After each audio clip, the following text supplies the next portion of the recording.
right. All right. We're back. It's been a little bit It's been a minute. since we haven't posted any of our episodes. Right. Right. That's on me. It's the hidden episodes, though. Yeah, I'm planning on starting the whole Patreon and everything, Okay. and then people get the access the special episodes. Special episodes. Yeah, the episodes from like a year and a half I had ago. to see if we were how close or how far off we've been. We have an episode that hasn't been published from like 4 years ago or 5 years ago. It was a long time ago. Mm-hmm. That was when it was going to be called. What was it? You remember what it was, Jackie? Yeah, I know there's a lot of names. I've gone through a lot of names. I still haven't chosen the name for sure, but Yeah, I will have when this gets published, which is going to happen because Paul is on it. So right. I have stuff I have to share. yeah. People to provoke. So since a lot of people won't be on our Patreon because the likelihood of everyone paying for our Patreon and becoming insiders is probably pretty low, go ahead and go into kind of who you are and what you're doing right now. Let me see. Who am I? Philip Fletcher. I got family. Run a nonprofit. Teach at a historically black college and university. I like to speak and write, and I love building Legos. Mm-hmm. You are like a nerd, right? I am. What's your like main nerdum? Legos. Actually, you know what? It's Legos and comic books. They kind of run neck and neck. Well, so like DC or Marvel. I can't remember what you said last time. I like them both. I've always said DC's better with stories, but Marvel's better at movies. Yes, I would agree with that. Except now. Right. I'm not sure. They're doing a nosedive right now, but I think that's Disney mucking things up like they've done with Star Wars. I don't understand the logic behind it. I'm not sure if there is logic behind it. I think they're using it as a tool to advance another message, contradiction to. I just don't know if it's going to work out for them. Like it doesn't. I think it was it the Marvel CEO or like someone at the top of Marvel or Disney actually said like a year or two ago that they were shocked by the audiences kind of being dissatisfied and like the responses, and I'm like, how out of touch do you have to be shocked by it? Right. Like it's like, especially at that point, it had already been like years and years into people going, stop doing this. Yeah, we don't want this. Like this is not what we asked for. Yeah. But I don't know. It doesn't seem like they're going to slow up. My hope is that they do, because my kids just finished like the MCU phase. What is it? Phase 2 or 3 with Thanos? Is that right? We're in phase 4, right? Going into phase 5 now. Oh, phase 5. Okay, yeah. I get them all mixed up. Yeah. But they finished all the way through. Okay. Infinity or Infinity Saga. Yeah. And they're like, is there any more? And I'm like, no. There's not. That's how I feel about Star Wars. And there was any more beyond Return of the Jedi? Yeah, there's like I was watching. We were watching the What If series on Disney last night, and Jeremiah was like, he's like, I was actually surprised that he didn't actually like comment more, but like the Red Hulk and Captain America showed up in an ad. Yeah. And I was like, no, I don't, because I figured he would immediately, be like, yeah, I saw it. Really? I did last Thursday. I did. Friday. You gave him your money. I did. I had to. It was the first Marvel movie I've seen in theaters. Like, I didn't see Eternals. Really? Wait, no, you mean like at all? Like you haven't seen I watched it when it came on Disney Plus. But it's the first Marvel movie you've seen in theaters, or the first one? Since Endgame. Oh, right, since Endgame. Okay. Oh, no, I take that back. Since Spider-Man?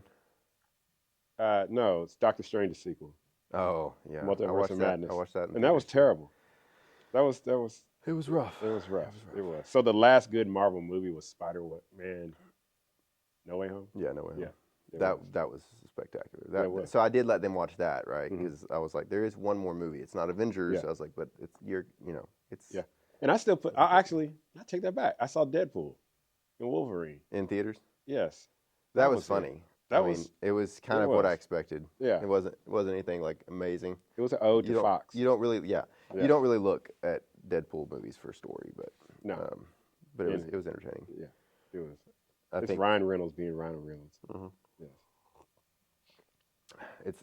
It's actually kind of hilarious that they cast him again after the first time they chose to cast him in, because I think they just realized like he is Deadpool. He is Deadpool. He is. It's probably one of the best castings I've ever seen. Yeah, he is up there with his counterpart. What's his name? Shoot.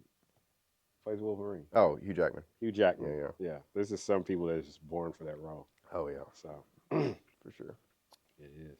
Well, so what did you think of the movie? Brave New World? Yeah. I thought it was a weak retread of Winter Soldier. Oh, really? Which I would argue is the top 3 of the Infinity Saga movies. I'll be honest with you. It was my favorite for a long time. Yes. Black Panther came up there pretty close. Oh, really? Yeah, I liked Black Panther a lot. Ooh, I put Black Panther top 10, but on the bottom 5. When I first watched Black Panther, I was like, "That's really close to supplanting like the Winter Soldier." But then I watched it again. Yeah. And I watched it again. I've probably seen Black Panther like 4 times, and I was like, "Okay, no." See, I've watched Winter Soldier like 6, 7, 8 times probably, and every single time I watched it, I'm like, "This is a great movie." Like, there's a lot of things in every single Marvel movie that I'm like, I wish they could have done that better, or, whatever. Like Civil War was a huge disappointment for me because I really wanted Civil War to be a Civil War. I wanted it to play out like the comics did, even a little bit. But instead they went a direction that was safer and more, the storyline. It was more personal driven than the whole and even that could have been better, I think, than the whole like this guy was mad about his family and so he plotted this huge. It felt like a weird way to wrap the storyline up. It felt like it could have been, laid out in a better way. Like Iron Man is really, really smart. He could have just figured out that Bucky, killed his parents. Like it just feels strange the way it played out. Yeah. But it definitely didn't give me the satisfaction I wanted for a Civil War movie, especially since they didn't go so far off the reserve where they still stuck to the principal disagreement at the beginning was like the political one, right? Or our role in light of government. And so that's like, same with the actual comics. And so I was like, there's a lot of potential here. Yeah. And it kind of got watered down, it felt like. Yeah. So it was a Brave New World retread, a weaker retread of Winter Soldier. I do not like, even though it happened in comics, I think Sam Wilson is the Falcon. Excuse me. But he's the Falcon who's Captain America. Right.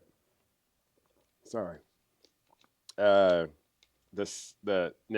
I'm not strong in all this stuff. This is your area. Like the filming of it. Yeah. What it looked like, it was like a lot of stuff was out of focus in the background. Right.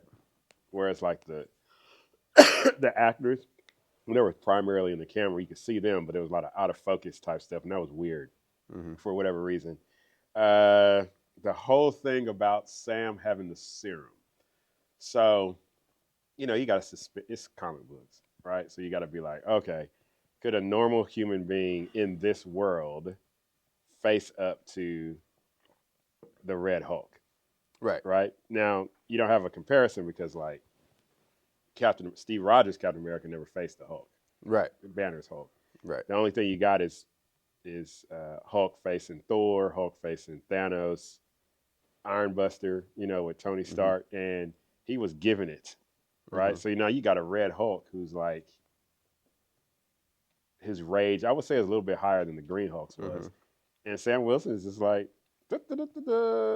And I'm like, I immediately come on, y'all. When I saw the trailer, that's what I thought. I literally was like, what's happening right now? Yeah.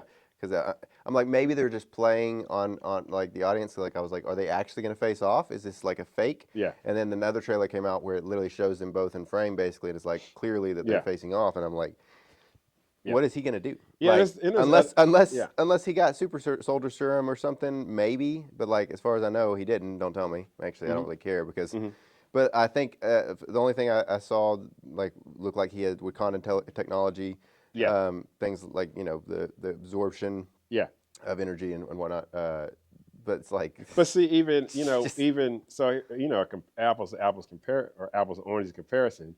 You got Sam in a suit, Wakandan technology, but with no enhancement, right? Right. Now we get T'Challa or Shuri both of them have an enhancement because they take the herb right, plus the vibranium suit. right. So that makes, I could see T'Challa, if he was alive in that universe, or Shuri being able to at least go toe to toe with Right. the Red Hulk, not average everyday Sam. You Right. know, the argument is like, well, you got the everyday man.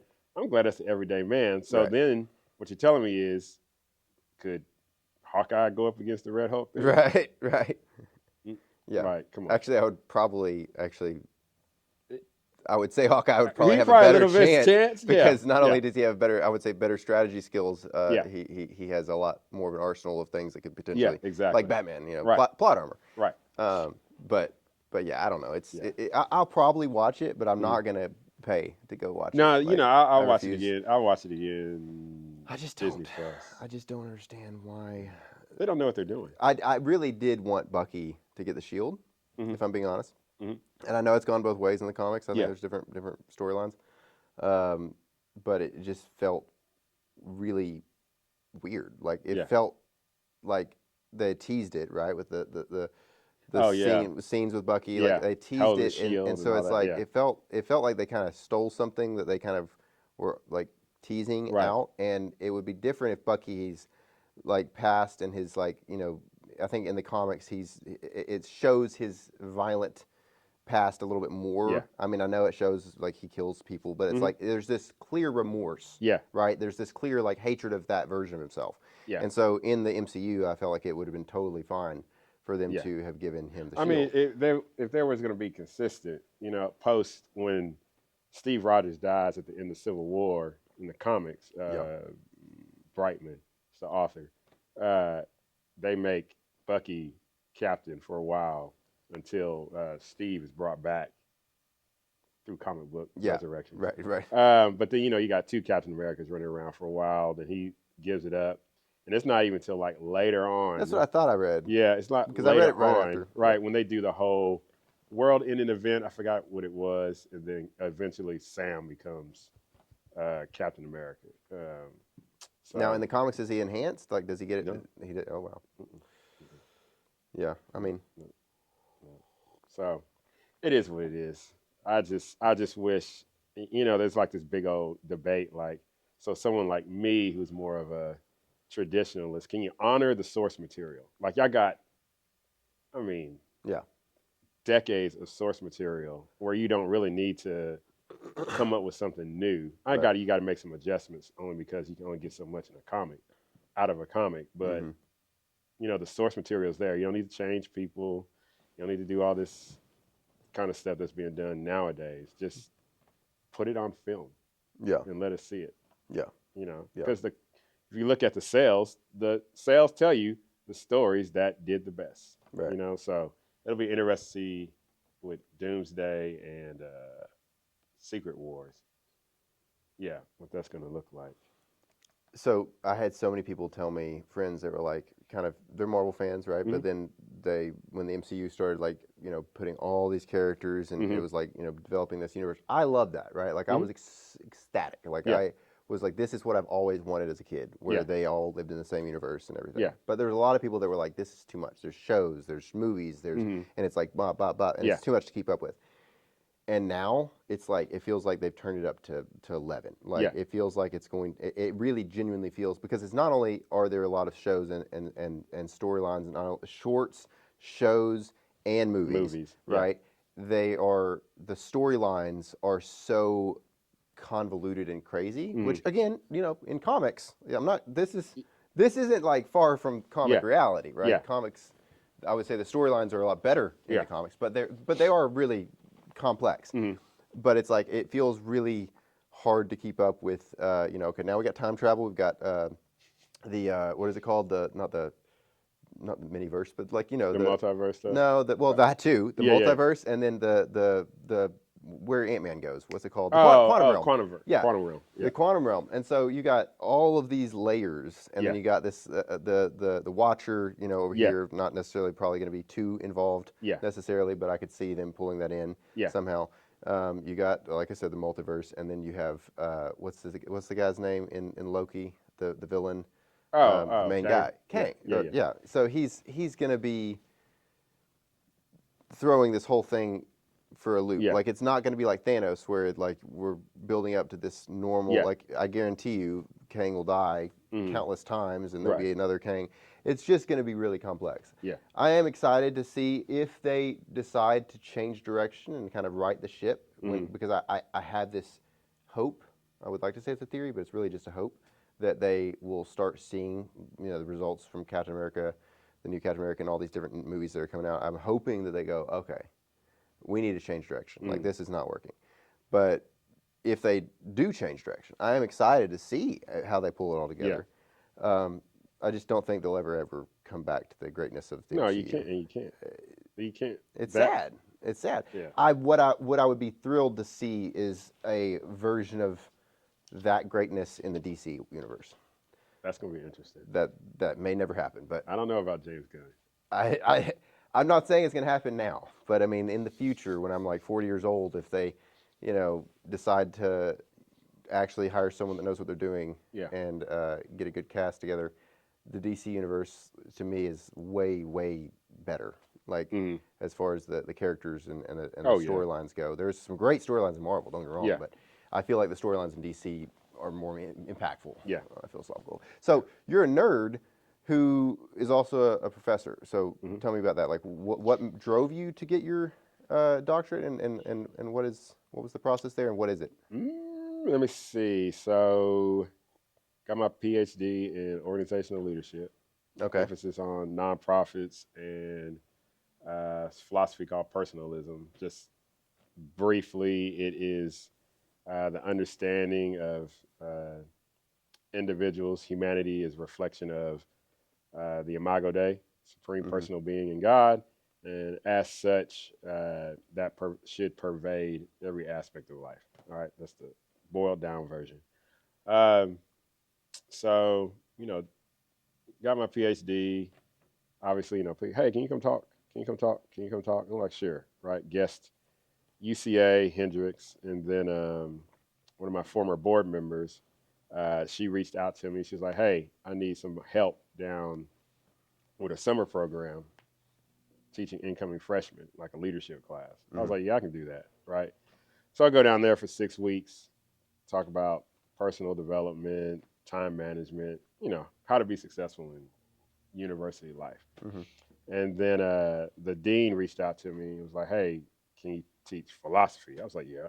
She was like, well, we got this course in ethics with an honors class. Can you teach that? I was like, oh, yeah, all day, twice on Sunday. So right. That's how I got into it. So now I'm in my 5th year at Philander Smith University. Are you teaching philosophy and ethics? Well, it's under the philosophy department. Okay. Right, and so ethics sits underneath that. So I teach. Is it just ethics? Honors ethics, intro to ethics, freshman class. Okay. And then I'll be picking up an aesthetics class. Is that like one of your favorite things to do? Oh, yeah. Teaching I love it. When I retire from Coho, that's what I want to do. Teach and write and just live the rest of my life doing that stuff. Well, this is what I want to do. Like this is I've said it for like years. I just want to make money talking because people have told me since I was like I don't know. I think I remember being eight years old and driving to a basketball game or a track meet, and literally it embarrassed the crap out of me. I got home and the mom let me out of the vehicle because I was riding with someone else, and she's like, "Your son likes to talk a lot," like that, and I remember being like, "Wow," and then I somehow didn't learn my lesson, and I kept doing it. So I just really like to dig into stuff, and so this is kind of why I want to start this.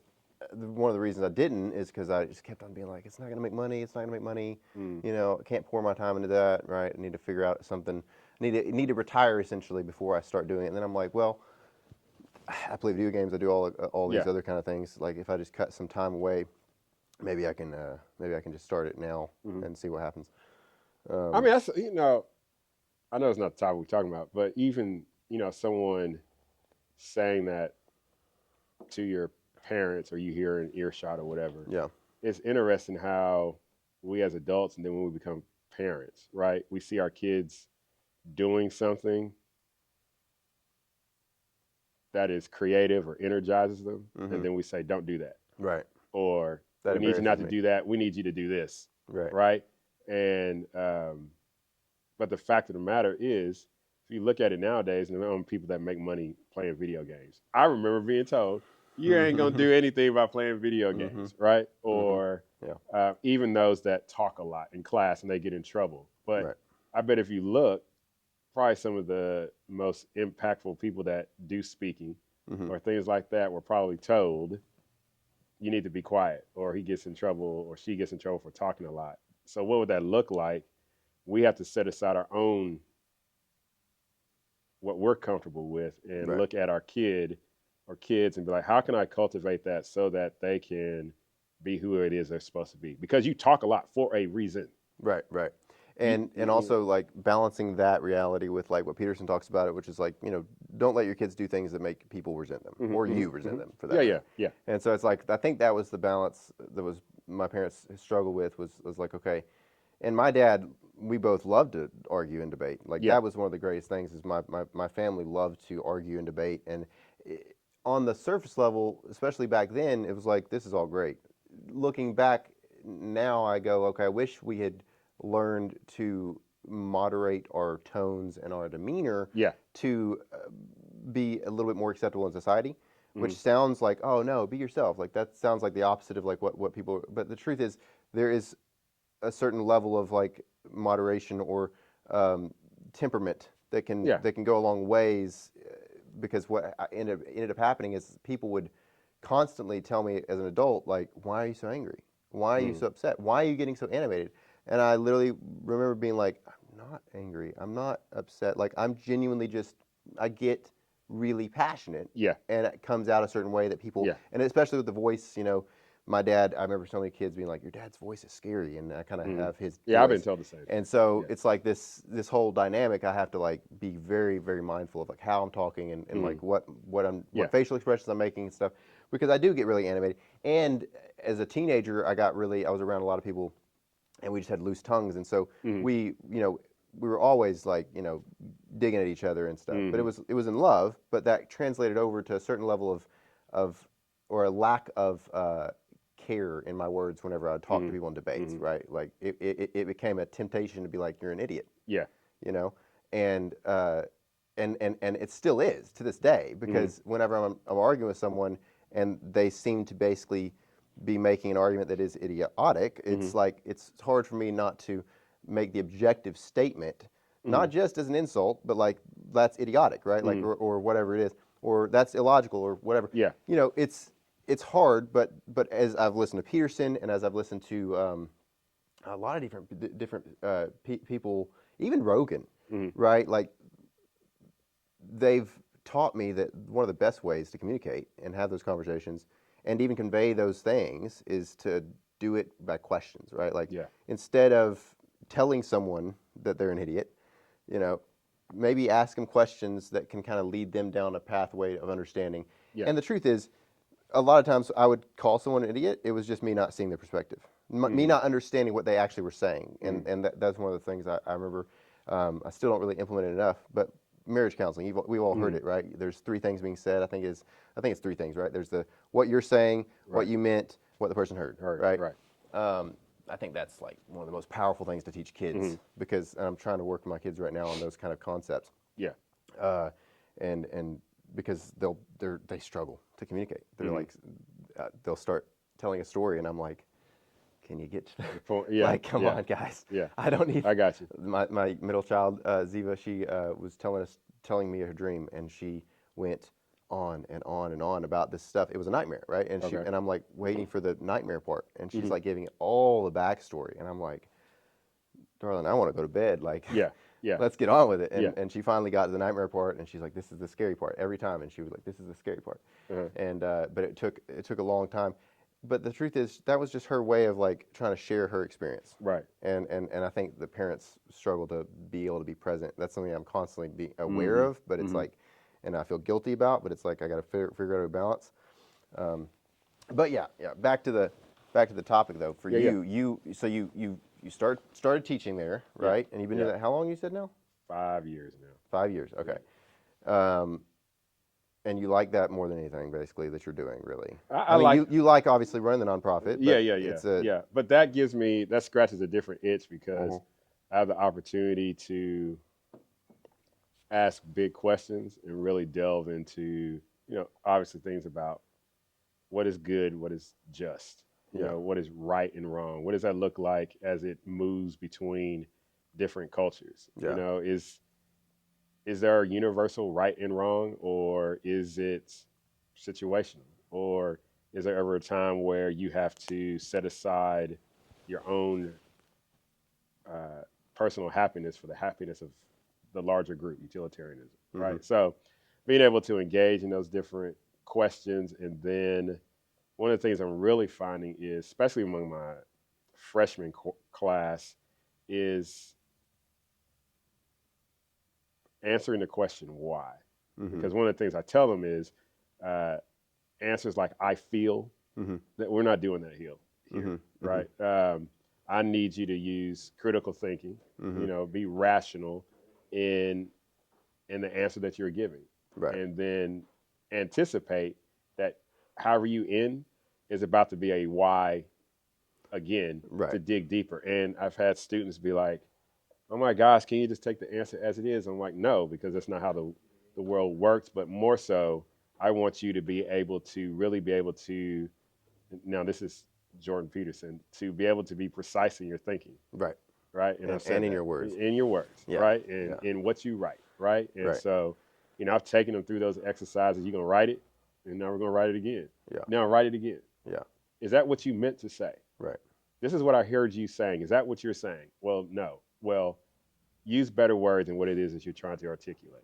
So for them, I don't know what's harder, the material or Hmm. actually being in class in that interaction that we're having to have them get deep into why it is they believe what it is, and specifically, well, why is that a good decision? Yeah. Why can't there be a wrong decision? So you obviously, like you said, your brand really Mm, essentially is this one of what was it you call it, human dignity, dignity, right? yeah, yeah. Would you say that your experience teaching over the 5 years, like, would you say that philosophy was built up or challenged in those conversations with people who were like pushing back against like things that you felt were objective realities in moral and ethics I conversations? went into university teaching with it pretty solid. Mm-hmm. Now, like anything else, there's opportunities for you to massage, Mm-hmm. what it is that you hold dear, Mm-hmm. and so now having those uh, questions being thrown at students, and Mm-hmm. then also having them throw them back at me, because I welcome that. I think that's part of Sure. university learning, to have that dialogue happen. It has offered me the opportunity to then go back and think on those questions, be like, oh, okay, how does this relate to human dignity? The if I, firmly believe that every individual has something to offer, what does that mean when that offering is objectionable Mm-hmm. or causes me to like flinch on the inside? I don't Yeah. show it on the outside Right. when I'm teaching, but on the inside, I'm like, ooh, I can't believe they just said that. Mm-hmm. But why did they say that? Right. What are the values and beliefs that they're carrying with them that would lead them to that particular conclusion? Right. Let me go back and investigate that. So in one of my journals, especially when I get to the end of the semester, I start writing all of that stuff down. Like, what did Mm-hmm. I learn from the students Mm-hmm. this semester, Mm-hmm. and how is it going to influence how moving forward in the next semester, Right. right? Again, so then what questions can I anticipate? What are the things I need to read about?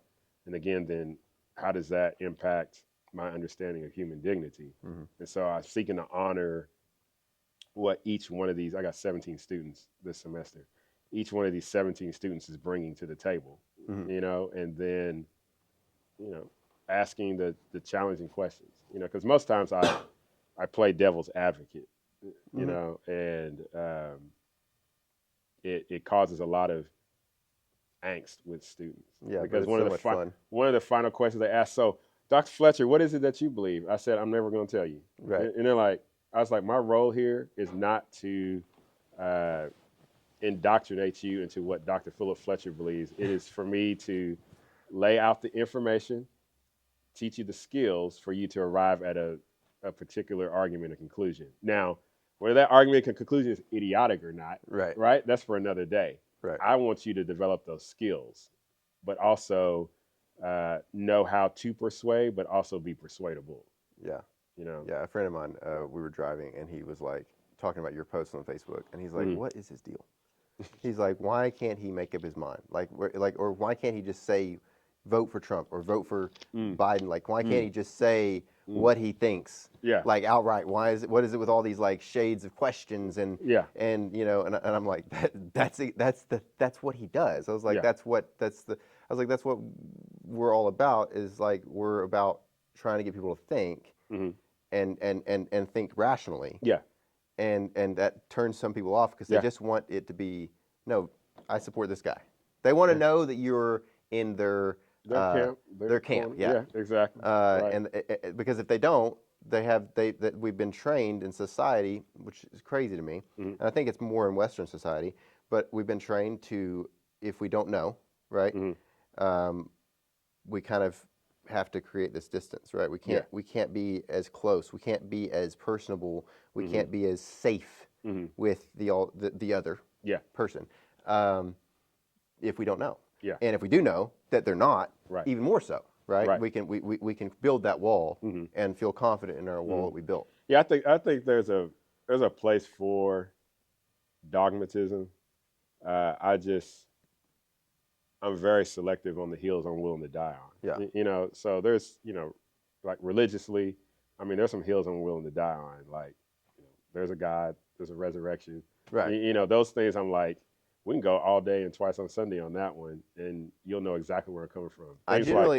I don't even address those even topics with literal dogma. It's more of like, this is something that I do actually believe. I'll state that. Yeah. But then, a lot of people when they think of dogma, they think of it as like refusing to look at evidence. Yeah, yeah. And I'm like, no, let's look at the evidence. I mean, yeah. Right? Like there's so many conversations that I've had where they're pushing to kind of basically get me to the position where I go, what if the evidence pointed the other direction, right? Would you change your mind about your faith?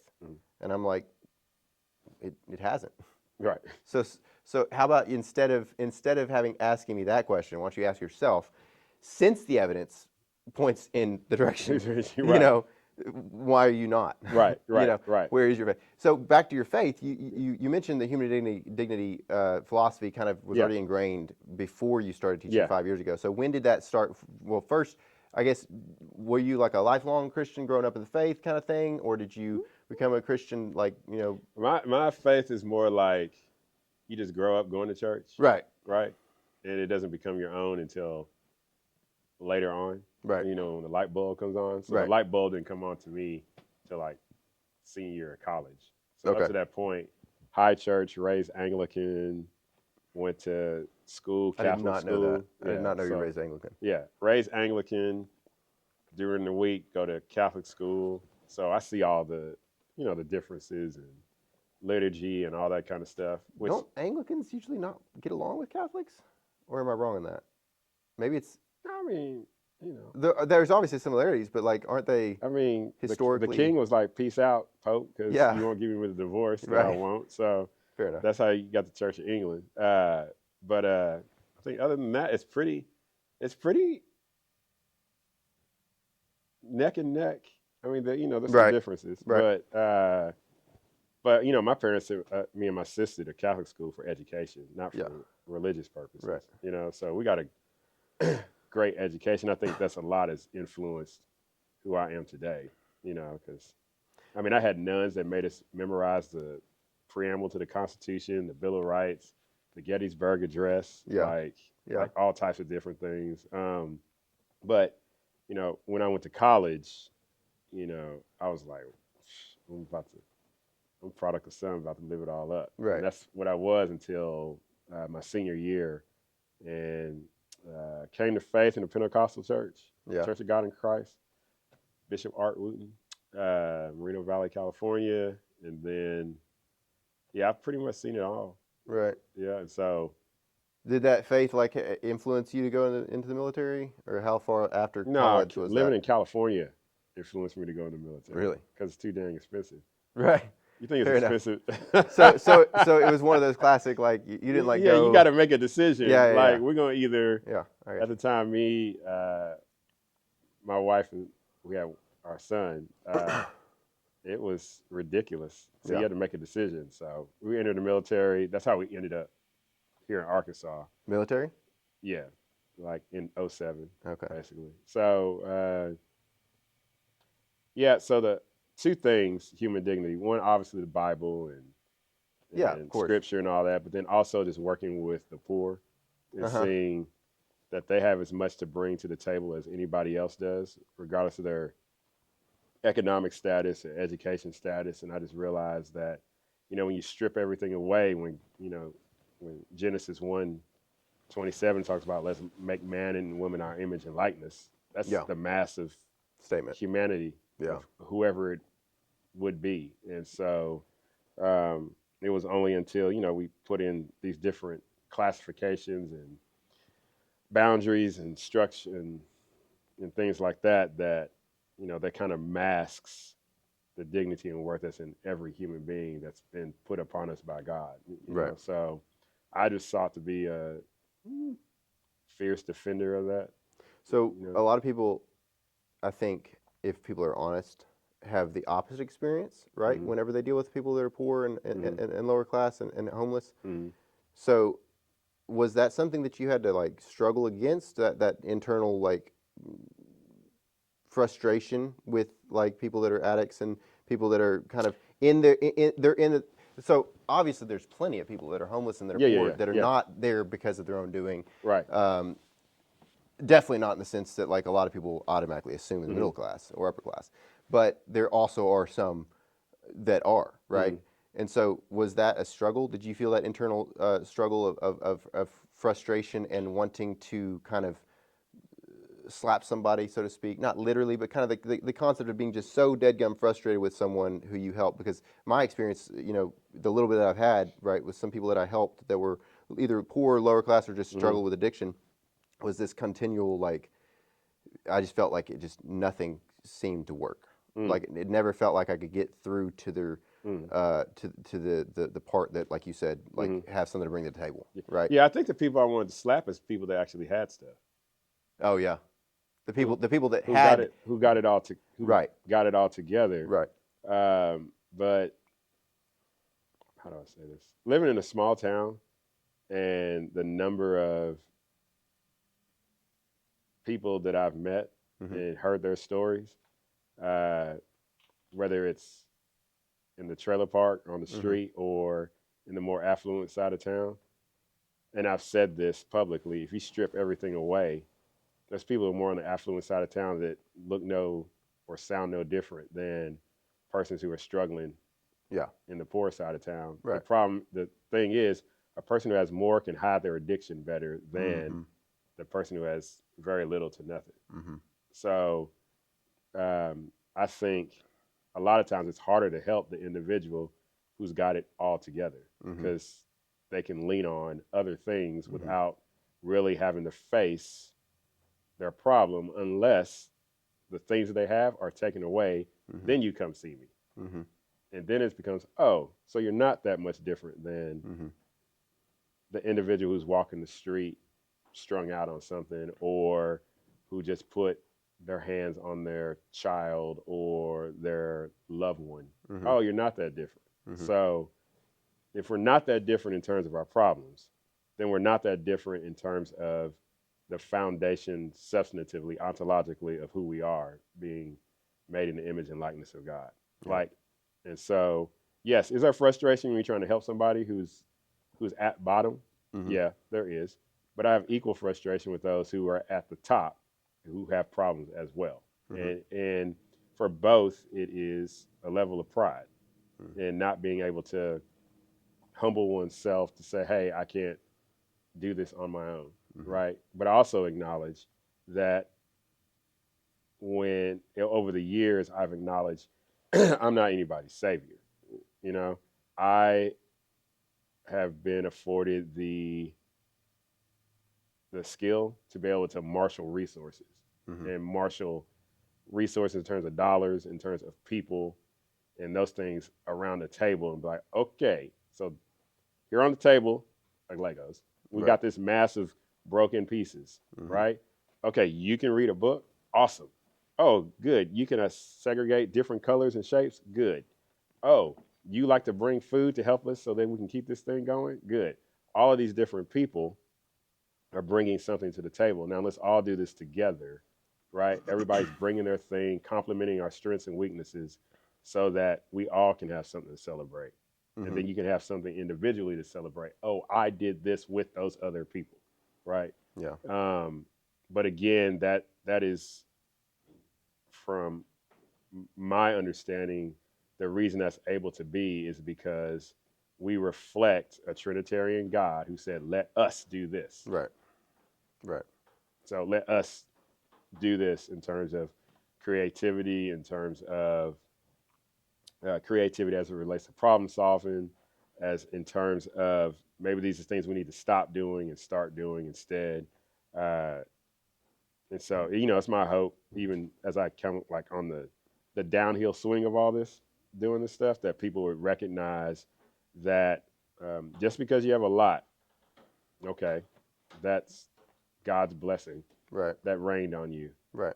But rain falls on the person who doesn't have a lot as well.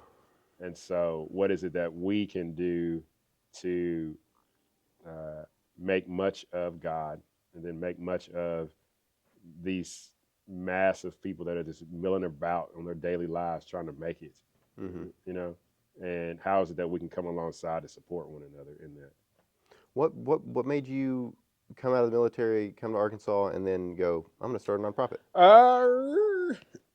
So we was only going to come here for 2 years. Yeah. Finished seminary and it was going back on active Where duty. did you go to seminary again?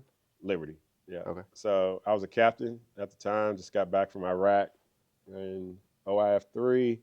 So it's either go to the command course, so I could take command, or you could do like a specialty. So chaplain, JAG, or one of those kind of things. So I was like, I want to help out with chaplaincy. So moved here, just going to do that for 2 years, then just go back on active duty.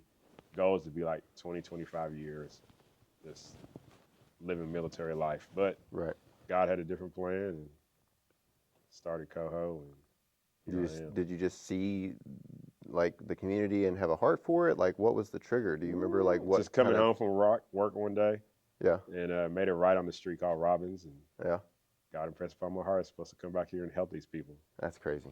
Yeah. So, I mean, the environment didn't bother me because, again, I've been in very torturous places and seen all types of suffering and all that kind of stuff. So I was like, well, this is light work. Yeah. There's nobody shooting at me. There's nobody. Where did you grow up in a part of California that was rougher or middle class? Middle class. My dad is a retired accountant. My mom, education. They've been married 53 years. Yeah. Like I said, middle class, upper middle class, But still, being from California, I imagine when you drove through Robbins, it probably was. It felt a lot less, daunting probably. I've seen worse neighborhoods in Robbins in California. Yeah. Yeah. So, again, it's it's a trailer park, right? And what's interesting is, typically in California, trailer parks are like for retired people. Oh, really? Yeah, they're all nice kept and all that kind of stuff, and it's like one of the trailer parks on Dave Ward, that one over there. Right. But most of them here are like, oh, okay, this is like a trailer park. Yeah. So this is what they mean by poor white trash, and and all that kind of stuff. So, so that was a cultural adjustment, and then like anything else, you got to get in there, understand the language, understand how people behave. Yeah. Understand that for a lot of times, what I learned early on is people didn't get active like towards the afternoon, and then the late night, everybody's up and doing all types of manner of things. And still got kids milling around, playing, trying to do things, and but yeah, it's learning the culture. And once you learn the culture and the language, and then people see you as a face Mm-hmm. that, oh, he's still here. Mm-hmm. Oh, 5 years, you're still here. Right. 20 years, going on 20 years, you're Yeah. still here. Like, yeah, Yeah. you become part of the fabric of the community. Mm-hmm. Like, people move and all that kind of stuff, but I've committed to being there and seeing change happen on that street and stuff. When you're talking about kind of having the round table where people are, your organizational skills Yeah. came into play, where you're kind of like, okay, let's take people's strengths. And what was the biggest thing, while they're building a Lego city, right, so to speak, what was the thing that you've seen create the most difficulty, or create the most friction between members? Because in my head, like I said earlier, we were talking about how like people want you to be in their camp, right? But you're dealing with a lot of people who may have different skill sets. They can complement each other, but their camps may be in different. Yeah. I mean, I know, knowing the people that work in the nonprofit, that there are a lot of different camps. Yeah, there is. Is that one of the things that you would say causes the most friction? I think, because you have to. So one of the principles I live by, teach my staff, is KYP, know your people, right? So know your partnerships. So when I'm bringing different people to the table, I've kind of done my homework. What is it that you're about, or your group is about? What is your agenda? Because everybody's got an agenda. What makes you tick, right? Then I have to ask myself, does this individual, is this the right time? Is this the right project for them to be involved with, right? Yeah. If they check those boxes, then yes. If not, then I'll wait, or I'll never ask you, and it's okay. You're not supposed to be involved in everything. Can't save everything, right? So when you bring those different agendas to the table, then it's like, okay, you're here, I know you do this. You're here, I know you do this. And this is the reason I brought you here, because there's an aspect of what you're about or who you're about that can be that will be a critical component to what we are doing here, right? So I'm inviting you in to bring that unique aspect of who you are to the table. All that other stuff I'm not asking for.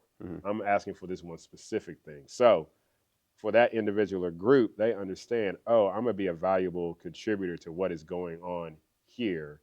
And then this is kind of where it's kind of herding the cats, because from time to time somebody can kind of veer off and be like, hey, come back over here, or they can throw this idea. It's like, no, that's not what we need right now. But you do it in such a way that you remind the individual or group what their contribution is going to be, and how it's going to have a lasting impact on what is being accomplished here. So basically reminding them this thing that we're doing is important apart from your camp, right? Like regardless of where you are here, you agree that this is important. So if you can't seem to put your camp aside while we work on this project, then you're deteriorating the project. Like you're keeping the project. So to avoid that, that's why I do the homework ahead of time. I look at my values, the organization. I look at our mission. I can look at that, especially if it's a group, their values and mission. Like, okay, is there an alignment here? Yeah. Yes, let's move forward. If there's no alignment there, then there's no need for me at that point in time to pursue that. Right. I can see you, cheer you on, celebrate you, but this is not the appropriate time for that to happen, and that's okay. Right. You're not going to have partnerships, relationships, donors, volunteers with everybody. And a nonprofit shouldn't expect that. Right. Because if you do, I kind of look at it like a semi-permeable cell. There's things that the cell allows in, right? That's to its benefit. There's things that it's going to keep out, right? So that it doesn't deteriorate or harm. And that's one of my major responsibilities. But again, that's also why it's important to have like clearly articulated values and goals as it relates to your organization or your business or whatever, right?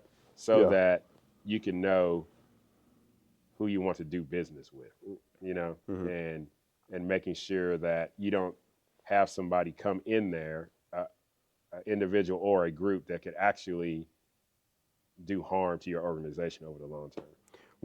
One of the things that I know I've seen over the years watching you is that have been people in the community kind of push against you about all kinds of different things from both sides, right? Pushing back and even withdrawing donations or threatening to withdraw donations and whatnot. Did you get a lot of internal pressure to kind of bring that, like temper all of that stuff, or was it more like everyone kind of that was a part of the team kind of was like, no, this is totally fine, or was there like some internal pressure to kind of go, hey, Phil, can you bring it down a notch? Yeah, I think it's interesting because what I put out like officially as an organization, it's nothing that I don't think anybody would argue with. Right. We're gonna, unless you're like an atheist that just hates God. Right. We're gonna build houses for homeless people, and we're gonna educate kids, and we're gonna give food out. Nobody's gonna argue with that, right? Now, I am, hey, you're the coho guy. You're Dr. Phil. You're the guy over there that's in the trailer park, whatever.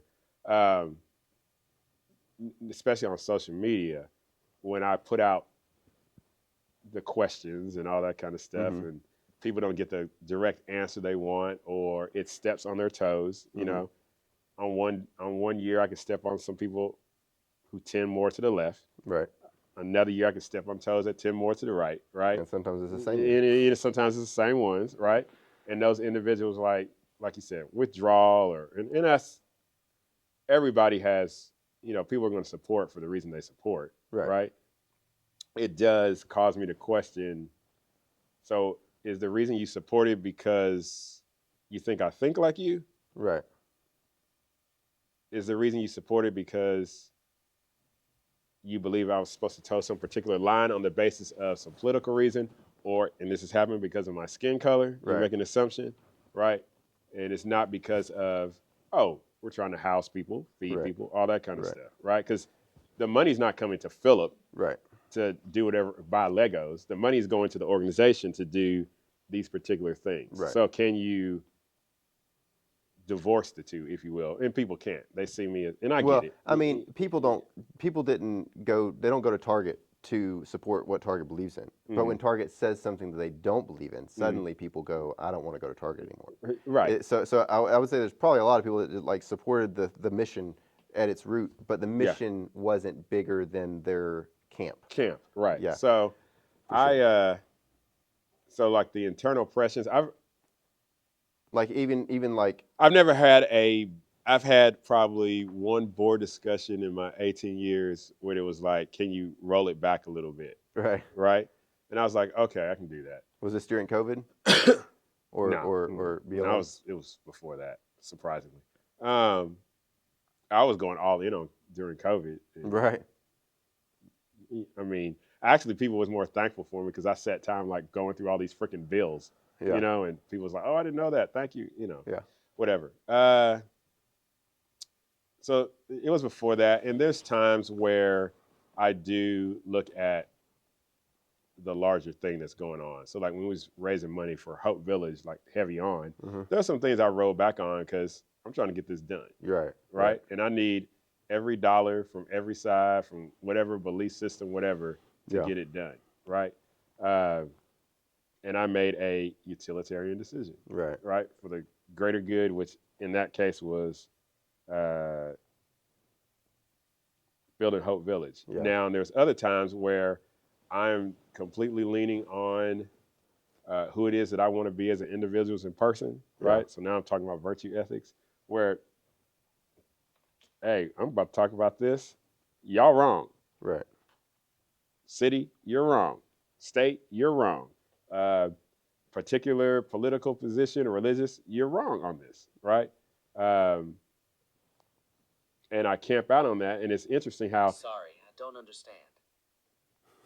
Just back it up. Thanks, Siri. And it's interesting how I'll gain more followers or whatever and lose some, and it just kind of balances out. And I'm like, I'm like, okay, whatever. Ultimately, uh, but again, at the end of the day, I think it's important to understand who it is, who you are, Right. and what you believe, Right. and how can I leverage that for the advancement of why I've been put here on this earth. Yeah. The reason I ask is because that's something I've struggled with, right? Because Mm-hmm. obviously nonprofit's a little different, right? Yeah. And I think people would even argue to a certain degree that a nonprofit person that's leading a nonprofit should be even more neutral or whatever Mm-hmm. because of the good of the cause. But as a business owner, I've always like struggled with that, right? Like, do I post I've kind of made the decision early on, like I'm not going to post anything Mm-hmm. political on my actual business page Mm-hmm. because it doesn't have anything to do with my clients. My clients don't. Yeah. That's not what they're following me for. Yeah. It's not. It's not because I'm a coward. It's literally because I just don't think that that's a proper platform to be. Yeah. I don't really want to know what Walmart or Target or Mm-hmm. any company thinks about politics. I don't care about that, Yeah. right? But then I'm in a small town, so I'm Mm-hmm. like, well, what about me? Yeah. What about my post on my Facebook? Because me from Yeah. back in the day, I was very highly political and probably posted 2-4 times a day, Yeah. which nowadays with Twitter and with even Facebook and whatnot is actually rookie numbers. I remember thinking I used to post a lot, but now I'm seeing people post like 20 times a day Yeah. Yeah. throughout the day. But I kind of rolled that back, right? Because I was like, you know what, I'm just gonna, and there was a lot of different reasons for that, and we'll go into it over different podcasts Mm-hmm. because, it is interesting to see the journey that I took from, being this argumentative debate, like obsessed, opinionated person with a Mm-hmm. lot of dogma, from like being 13 to 18, Yeah. and then kind of starting to go, okay, maybe that's not the best path, Yeah. you know, and then going from that's not the best path because it doesn't accomplish my mission Yeah. to maybe that's not the best path because maybe it's not the morally superior path. Yeah. Because I think originally when I started to shift the way that I spoke, it was more so like, okay, this isn't getting through to people, Mm-hmm. and so it was more the motivation behind it wasn't one of moral change; it was one of a pragmatic change. Like Mm-hmm. if I talk to people in a softer way, or if I ask more questions, I'm going to be able to convince them of what I want them to believe Yeah. better, right? Mm-hmm. It was, but then it became okay. What if instead of, and this is something I'm still working through, right? Like I think evolving. But what if instead of speaking to them with these special ways, Mm-hmm. questions and speaking, the Dale Carnegie way, Mm-hmm. right? Instead of using Dale Carnegie to get through to people to accomplish what I want, maybe what I want should change to actually understanding that person Yeah. and coming to a better understanding between both of us so that we can find more common ground Yeah. than opposition.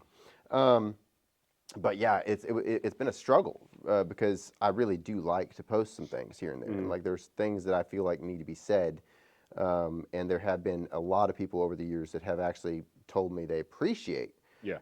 what I say. Like there was the other day, a friend of mine from church was like, "Dude, don't talk to such and such person on Facebook. Stop arguing with this person." Mm-hmm. Because they're not going to listen. Like you don't Mm-hmm. understand, blah blah blah. And I was like, I'm not arguing with that person to convince that person. Mm-hmm. I stopped doing that years and years ago.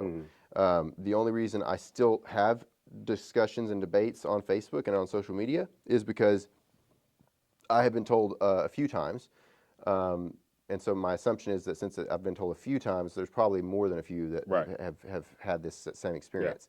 But I've been told like I changed my perspective based on a conversation you had with Mm-hmm. someone else. Mm-hmm. So it's for the audience. It's for because a lot of times people in social media, they're keyboard warriors, right? Like, Mm-hmm. and I'm definitely talking about myself as well. The problem is they oftentimes trap themselves. Mm-hmm. And it's not my intention to make them look bad, Mm-hmm. but at the same time, if their dogma or their philosophy is damaging to society, Mm-hmm. I think one of the best ways for you to expose that is for you to let them kind of trip Yeah. themselves Yeah. up. Yeah. And social media is a great place to do that. Yeah.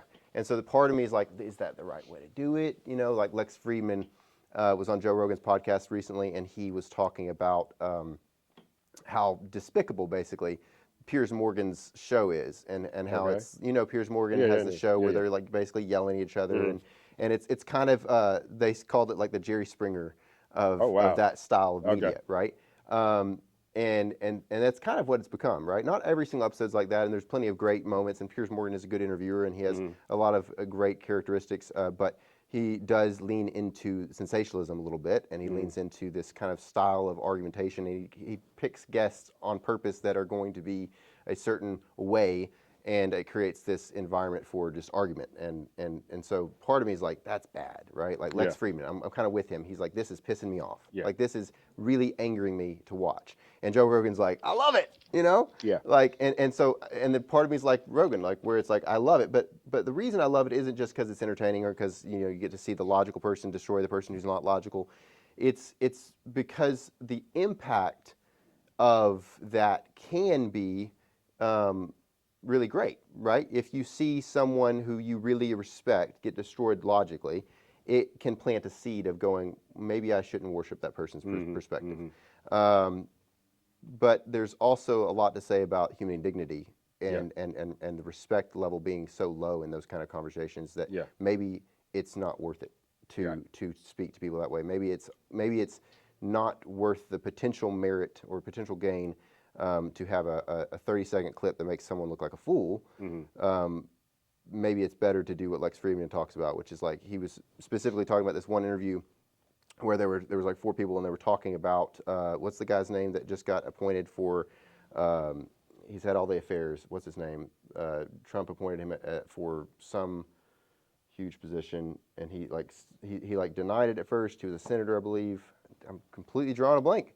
He was a Fox News commentator. Oh, Hegseth? Yes, Hegseth. Okay. They were talking about Hegseth and like how completely horrible he is versus the other people that like thought he was great. And Lex Fridman was talking about like how each one of those people, all those 4 people that are on there talking, would have been an interesting 3-hour podcast. And it's like, part of me is like, yeah, but no one's going to watch that 3-hour podcast. Like there's a few, but like if you're trying to discredit really, really bad philosophy and bad thinking, it's easier to do in a few minutes of rage bait, yelling back and forth. Yeah.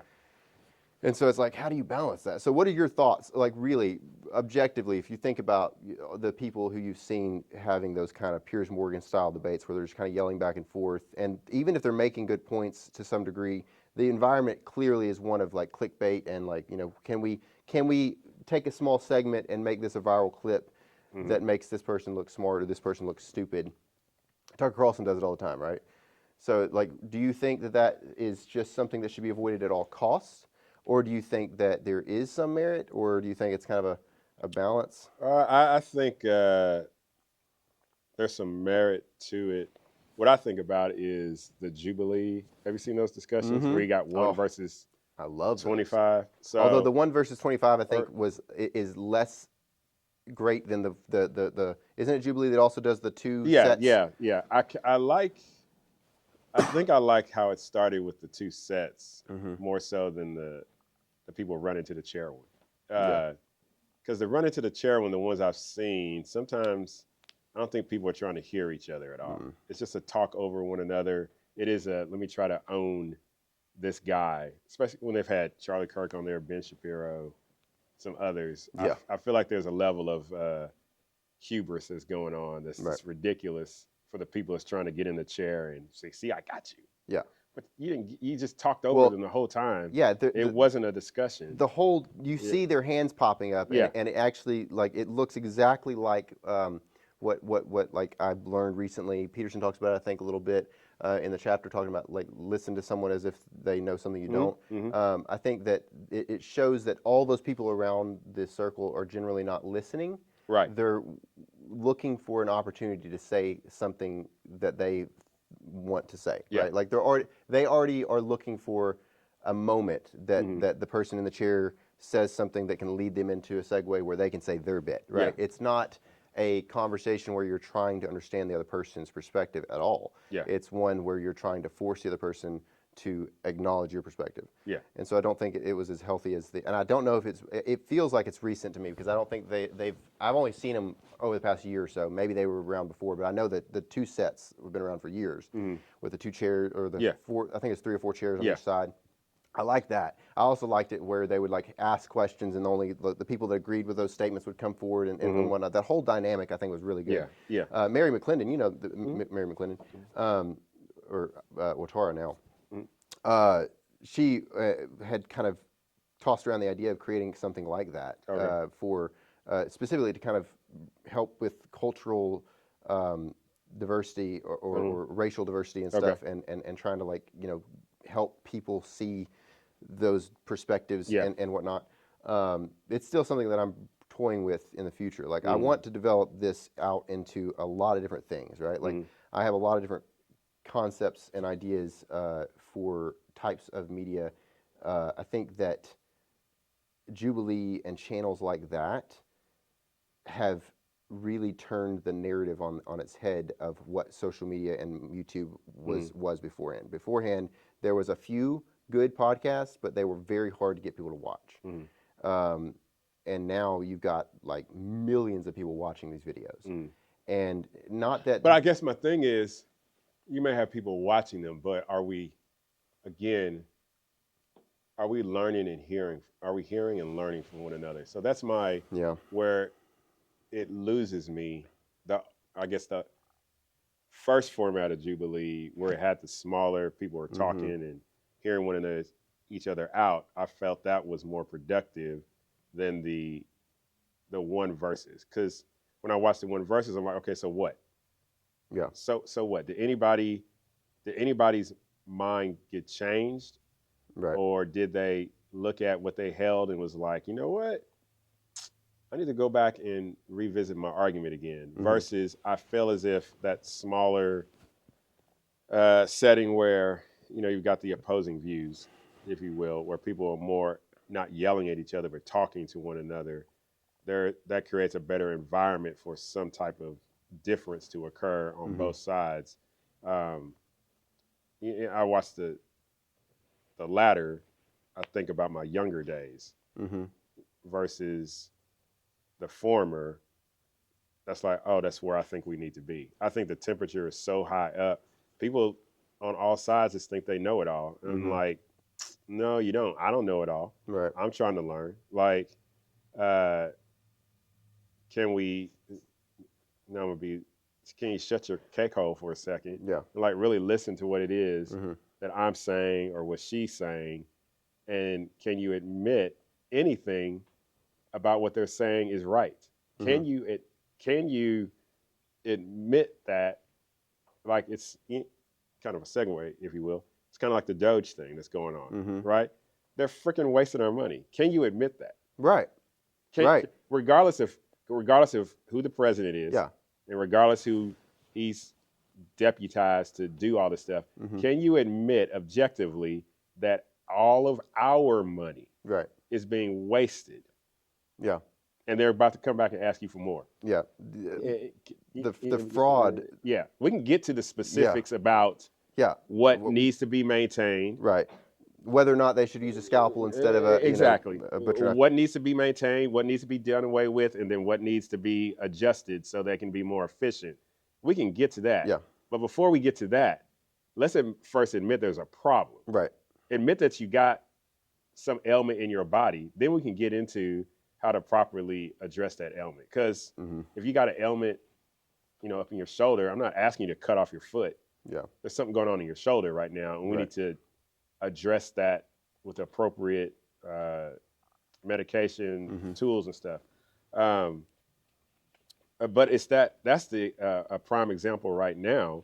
And it's just indicative, I think, of our culture. Like, people just don't want to listen. And I'm like, well, I guess we're all about to go down on this ship then. I was talking to someone last night about the Elon Musk thing, and the claim was that Elon had found fraud, right? And the claim was that was a lie, right? That he hadn't actually found fraud. And I was like, he absolutely has. And they're like, name it. And I was like, if my tax dollars are going to fund a study on Thanos figurines snapping their fingers. That's fraud. And he's like, he was like, kind of like, I don't know if that's fraud. And I'm like, do you hear the words that are coming out of my mouth? Right. Like, my tax dollars went to fund a study on a Thanos figurine. Right. Like, it's the disconnect between America's will, the people's will, and where our money is going is 100% within the definition of fraud, in my opinion. Mm-hmm. Mm-hmm. And it's crazy that we even have to have that conversation, considering where our country came from. Yeah. Like, where we were like, dumping tea in the harbor over far less. Exactly. And I'll always bring this up. Every single time I bring up the Founding Fathers and stuff, I have to bring this up because I remember growing up believing this lie and then hearing it constantly throughout my years of talking to people, which is that, like, okay, the Founding Fathers would be firing by now. And I want to, like, I always bring this up, even though it's kind of a sidetrack, but I want to say this because the reality is our Founding Fathers would not be firing, because the reason that they started firing wasn't because they were just superior human beings who had just such great principles. It was because it was in their homes. It was because they didn't have a 55-inch TV to watch at night, and they were their women and children were being, directly involved in these with these British soldiers, like, coming to their homes and whatnot. Like, it was right in front of them. And so then they were like, enough, right? And so the reality is, the reason we're not firing in society isn't because we're not angry or that we don't see what's going on. It's there's a lot of variable factors, but at the core of it, it's that it's not really in front of us, because we can go home and play PlayStation and distract ourselves. We can find dopamine and serotonin in abundance, and so it's like our brains are not going to see revolution or action as a necessary, course of action. It's a brave new man. So it's a little thing, but every time I mention the Founding Fathers, I don't want people to draw that conclusion, because it was constantly drawn to, like, oh, the Founding Fathers this, or the Founding Fathers this, or, like, the reality is we're not that much different than the Founding Fathers. The difference is that we have allowed ourselves to become rats in a race, and we're chasing the carrot, if you will. Yeah. I'm sure rats eat carrots as well. So, okay. but yeah, I think that the Doge thing is one of the best examples. The Trump stuff all around, but Doge specifically, I think is one of the best examples of where you're seeing people violate their own. What they're saying they want, right? Like, there's people, even on the left, who say they wanted the government to be smaller and whatnot, who say they don't want Trump to have so much power, but he's shrinking his government, right? His federal government is shrinking, and their argument is like, no, this is horrible. I told my friend last night, I was like, if it was the other way around and he was hiring all these people, like extra people, there would be outrage as well. And so it's like, there's just no consistency at all. With Doge, it's like, why are you upset? Specifically? Well, the Democratic Party of, I can't remember exactly where it was, but they put out this document that, like, outlined all the investigations into Musk's companies that were done by these different organizations or agencies that he's now investigating or shutting down. And so the argument is like, well, he's doing this for his own, for his own benefit. And then I researched all of the, like, I looked at each one of the cases, and, like, every single one of them basically was like labor, like, complaints about labor and complaints about him not hiring based on DEI and things like that. And I'm like, those arguments that are trying to get Republicans to turn against Musk, they're going to fall on deaf ears whenever they actually look at the actual investigations, because we're kind of like, we don't care, because that's not freedom. Like, we don't agree with that. But again, but even if that were true, it doesn't outweigh the fact that the money is being wasted. Right. It still doesn't justify. I saw this video last night, and I didn't see the whole context, but it was just a clip. But the interviewer was asking some Democratic lady because Trump's toyed with the idea recently of giving back, like, $5,000 checks to every single taxpayer as a small dividend of their savings. And are you speaking about that representative? Yeah. I know you're talking about. And she was like, what are you going to do with $5,000? Right. And I'm like, what am I not going to do with $5,000? Exactly. Like, she acted like that was not enough money. Right. Which is crazy to me, right? Like, it's like, that's so out of touch. Yeah. $5,000 is like really huge for a lot of Americans. Yeah. As a matter of fact, it actually is a form of redistributing the wealth, because a poor person can take $5,000 and it can be really impactful, whereas a rich person is not necessarily going to do as much with it. It's not going to impact their net worth in that same kind of way. But the problem is, just like with the COVID checks, people won't use it wisely. Like, it's not going to create. It's just going to create the exact same thing happened last time. The billionaires will get richer because we will go. Everyone will take that $1,000. Go to Amazon, Amazon.com, Target, Walmart. Yeah. And exactly. I mean, I'm guilty, right? Like, whenever I got the checks, I was like, camera gear, Yeah. And that's just the way it is, right? Like, that's how we've been trained. And it's really hard to step away from that. Like, we could fix inflation if everyone would burn their money. Yeah. We could really help the problem, but who's going to go first? Right. Like, that's the reality that we live with. All right, where were we? What were we talking about?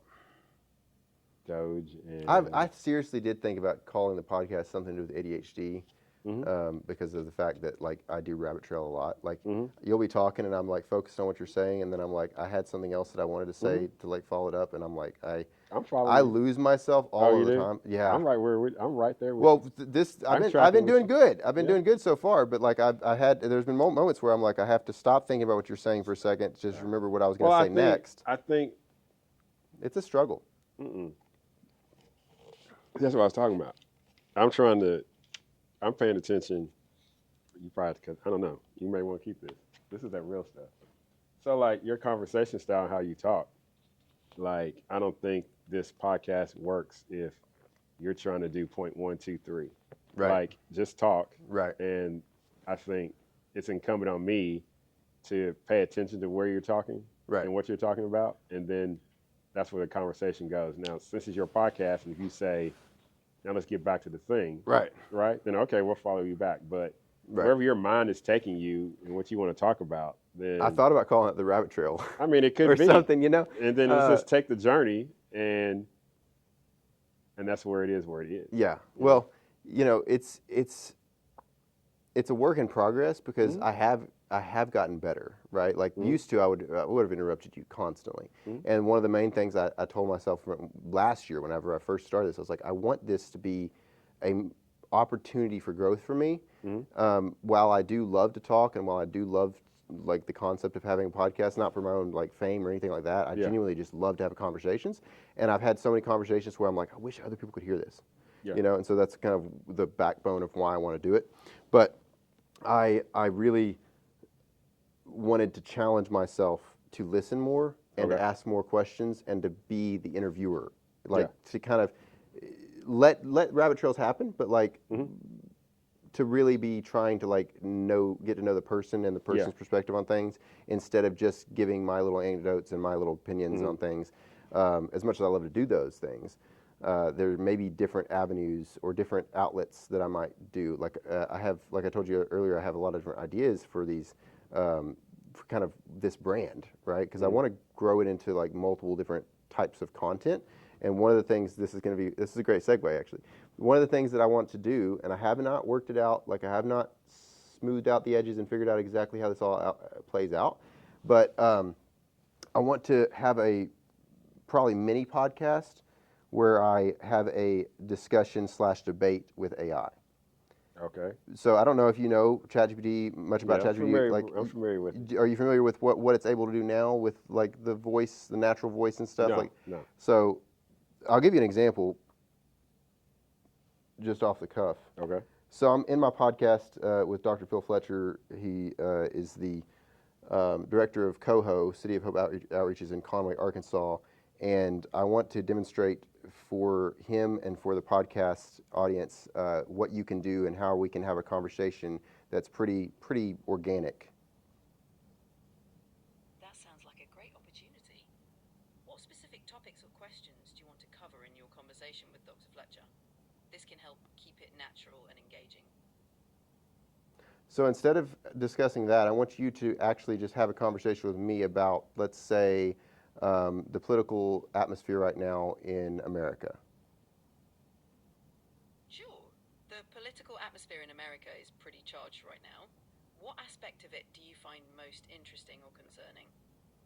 Let's discuss how people are so upset about what Doge is doing with the government cuts and all of those different topics. It's definitely a hot topic. Many people have strong opinions on government cuts, especially when it comes to how they impact public services and vulnerable communities. So that is without me giving it specifics, specific instructions on how to communicate. I can go into the settings, and right now it's set to help me for my business, right? And to speak to me in a certain way. I can change it to talk to me like a pirate. I can change. I did that like as a joke on the employees and stuff. I like had to communicate like a pirate. I can have it talk to me in certain ways. I can change the voices obviously to different things. I prefer the accents. So, but it also can whisper and like speak louder and everything. They've made it to where it actually can sound much more human and organic. And the best thing about it is that I can interrupt it. Right? I don't have to tap anything. I can just set it down and talk to it and have a conversation, which is really really interesting for the kids.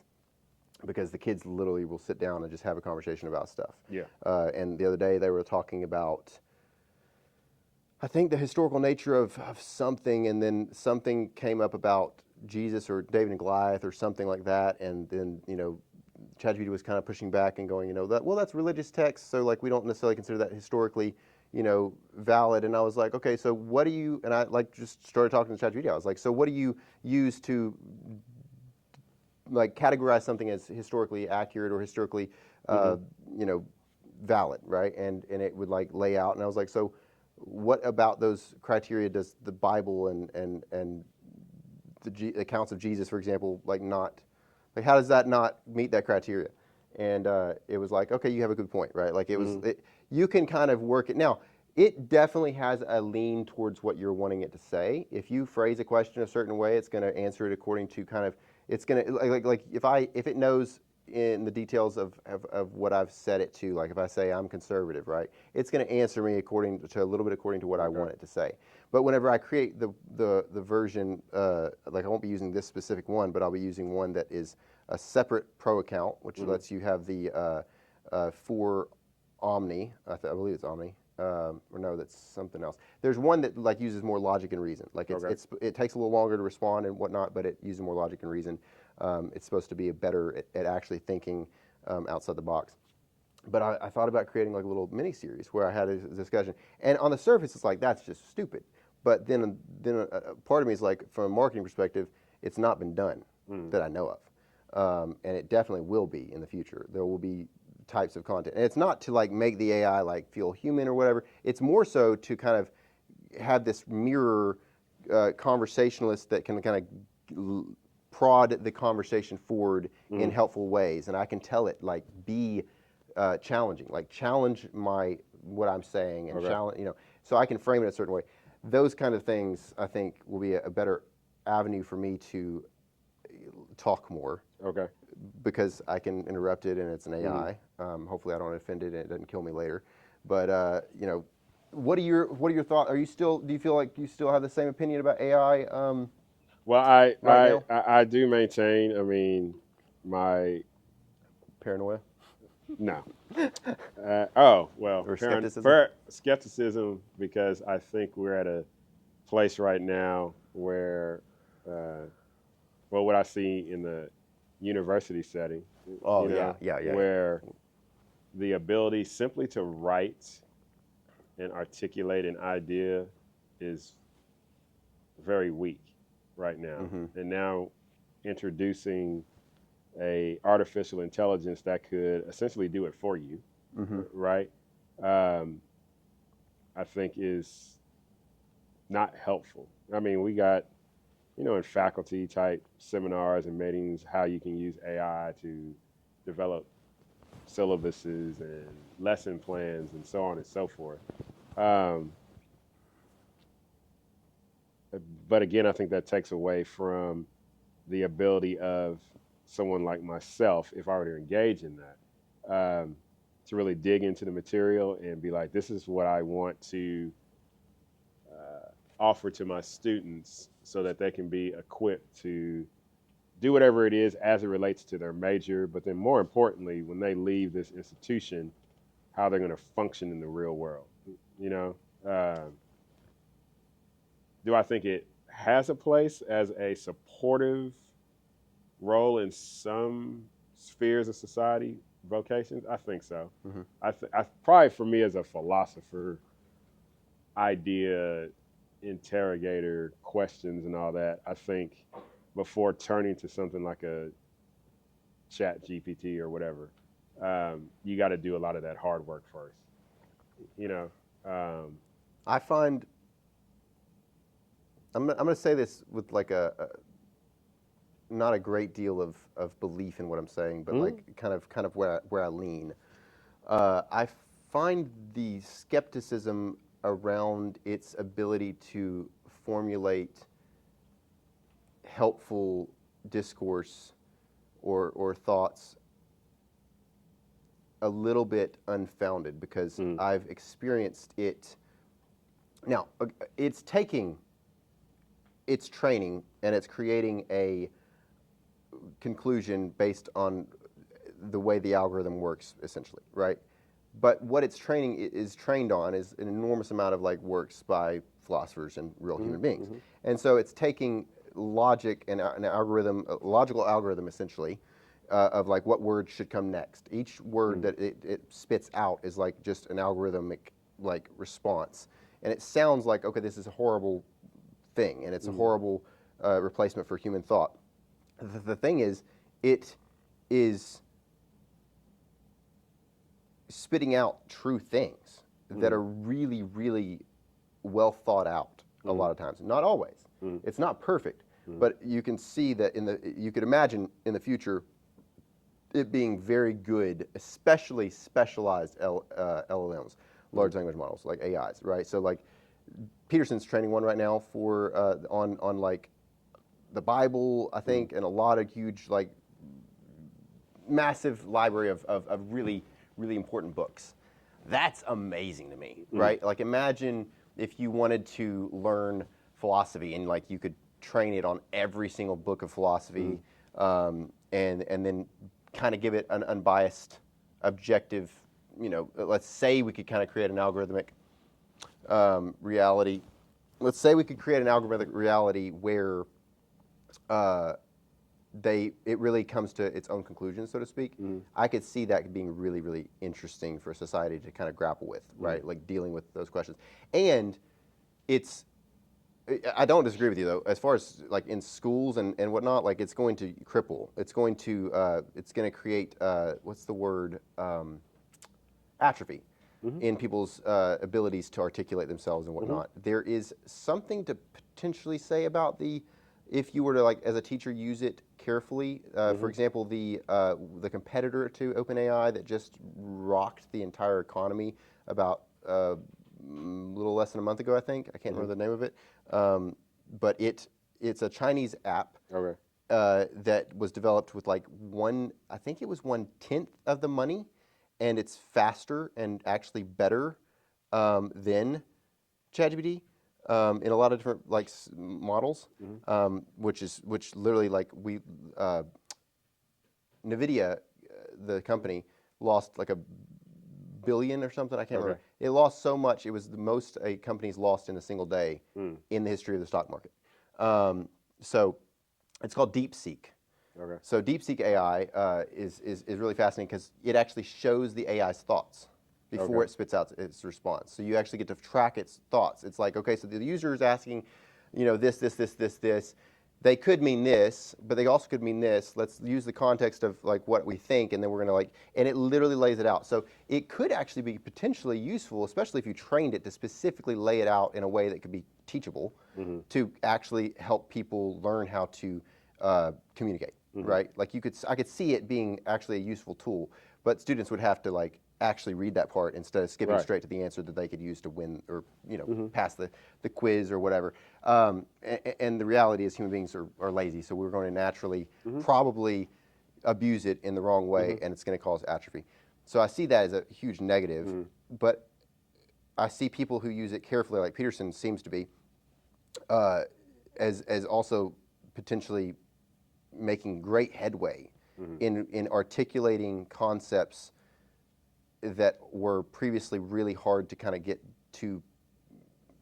out to people, like for people to understand. I could see it really helping people grasp and grapple with really sophisticated concepts because of its ability to kind of create a exact, precise response according to what you want. Like I can tell it, for example, I want you to write me a poem with this specific concept and the specific goal in mind and the specific message and with the specific person in mind, and in the style of, Longfellow or Robert Frost, and it will do it, and it'll do it really, really well. I've sent poems to my mom all the time, just to argue about something, right?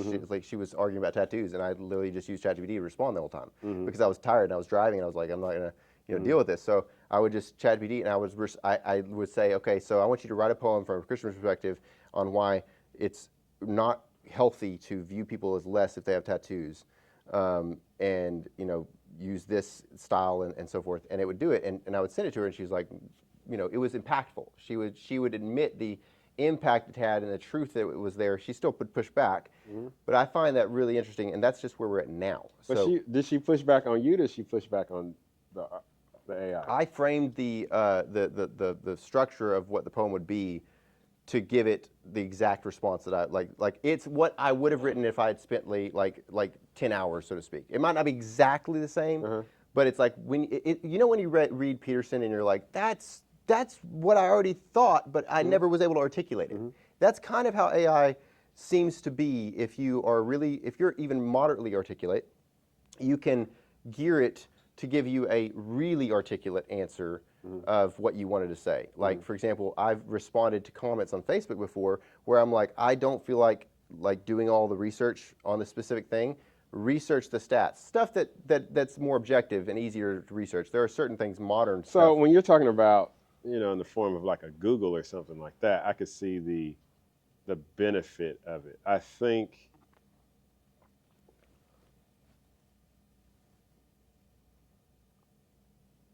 you mentioned the crafting of a poem, and you mentioned Frost or Longfellow or any other great poets. Like, I think about the intensity that they used in terms of choosing the right words, what was inspiring them to use those words, the rhythm that they was using to put it together to come up with this final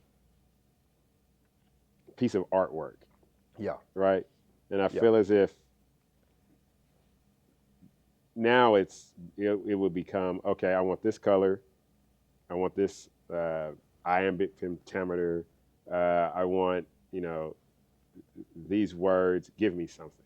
Like, I think something is, you're missing something. You're missing something because not all of you is in that. Now, I know you've given it the rules, if you will, the framework in which to work in, but the you, I think, that made those poems what they are, I think that's what's missing. So even, like when I'm at teaching class, it's in my syllabus, all bold. Any use of AI, blah, blah, blah, it's automatic F.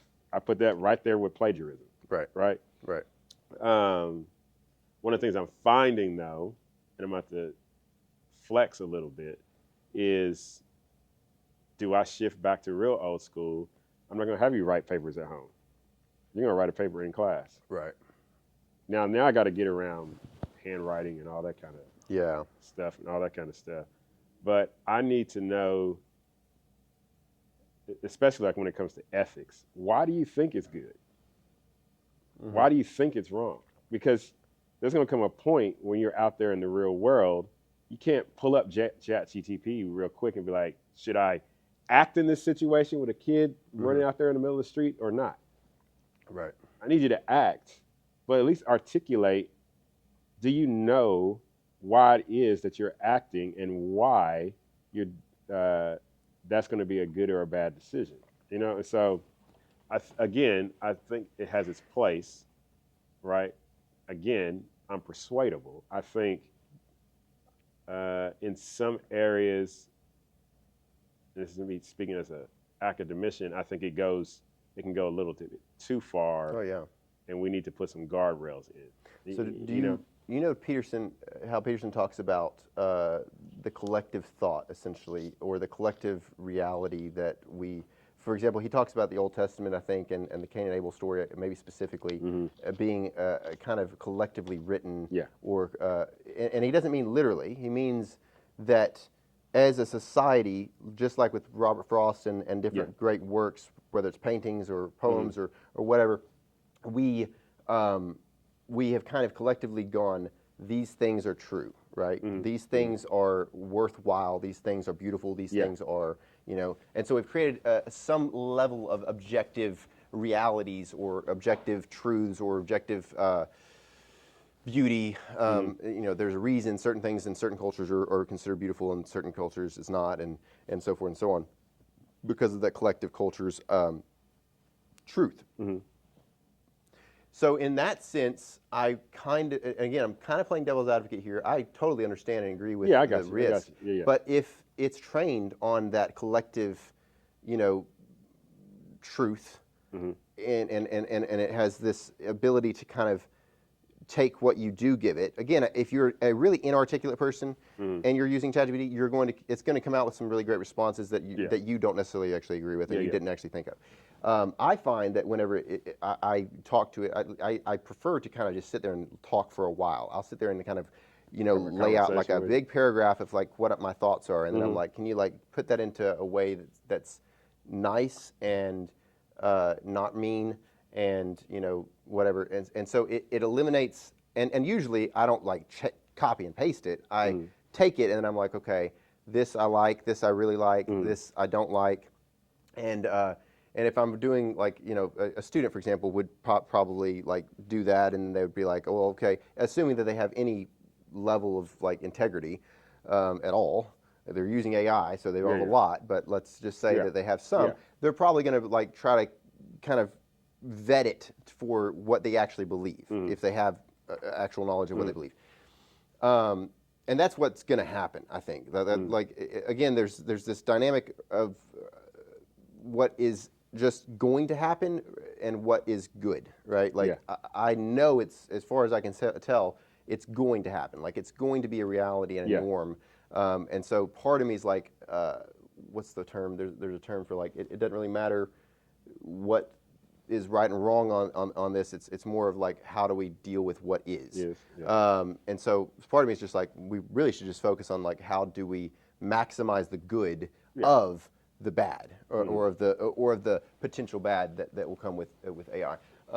But again, it's like, it's so deadgum good at nailing things on the head. Not every single time, but again, at this stage, it's crazy how good it is. And it makes me wonder if, you were talking about like, you're not going to have ChatGPT. Like, if we have Neuralink and we have things like that in 10, 15, 25 years, what does it look like if you do have glasses that have ChatGPT built in?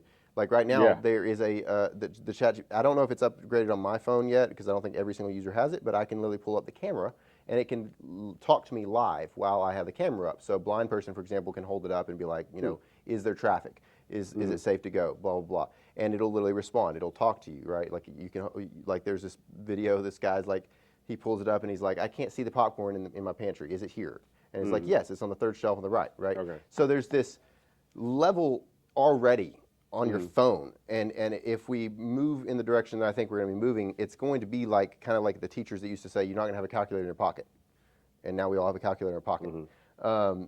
Now we're talking about philosophy and like developing thoughts, and that's like, okay, that's really important for people to be able to do. I agree, but it's such a rare thing for people to actually do at all. It makes me curious if the net positive of a larger swath of people being able to access thought-out concepts, again, assuming that these AIs are trained well and they're trained on a kind of a collective truths and they're not just spitting out biased bullcrap, I could see the potential positive of, instead of 1% of the population actually knowing how to think, you had 10% of the population actually being able to kind of formulate logical conclusions with the help of AI on things instead of, again, the only way this would work though is if the AI doesn't respond the way it does right now with the bias, right? Like there's a bias of what it thinks you want to hear, and of the, if I, for example, if I say, explain to me why, or argue for Calvinism or for Arminianism, right? It's going to do a really good job of arguing for both points. Now, I have pressed it, and it does come to a conclusion if you put two different principles together. If you push it really carefully, it'll come to a conclusion of going, this one's better, right? Like I kind of pressed on capitalism versus socialism or communism or Marxism, and it was like, yeah, like capitalism has increased the quality of life, whereas historically these other government systems have not. And so there is this level of like, okay, this is a good tool for people to be able to like look at, to separate themselves from their biases that they have because of their camp that they're in. If it was to press that kind of thinking or that kind of discourse whenever it responded. Again, it's not there really fully, and it has that bias. But there is, to me, it's like, what if this is a evolution, so to speak, of the community's IQ, and it's not the result of more people developing the ability to articulate and think. And on the other side, reading articulate things helps you become articulate. So if you're constantly reading the AI's responses that you're asking it to create, I think it could potentially help people become more articulate, because AI is extremely good at articulating things. It's extremely precise in the way that it articulates things in general. Like I'll write out a post or a comment, and I'm like, this is really good. And then I'll put it in ChatGPT, and it spits it out. I'm like, that is way better. And so I'm not just speaking better like it's more true. It's articulating in a way that more people are going to be able to understand it, and that it's going to not be as offensive, right? So my personal biases and issues that I carry into, you were talking about it being you. My question is it actually necessarily always better for us to be us whenever the collective us might have weeded out some of the bad parts of me as an individual? Well, it's one of the big questions in aesthetics. Ethics as it relates to art and beauty and things is when you look at an item that has been created, so whether it's music, painting, statue, poetry, how much of the person is within that particular artwork. Right. And if that artwork is, say, on the propaganda end, right? Is that a reflection of that individual? Right. If it's simply, a Van Gogh, Starry Night, is that a reflection of Van Gogh? What if, said painting ABC and said painter was a child molester? Right. Should we accept that art? Right. These different things of the big question of substantively how much of the individual is within this piece of work. I kind of tend to think that that person is in there, but also we got to think about, again, what's being produced. And I think we get into some very hairy situations where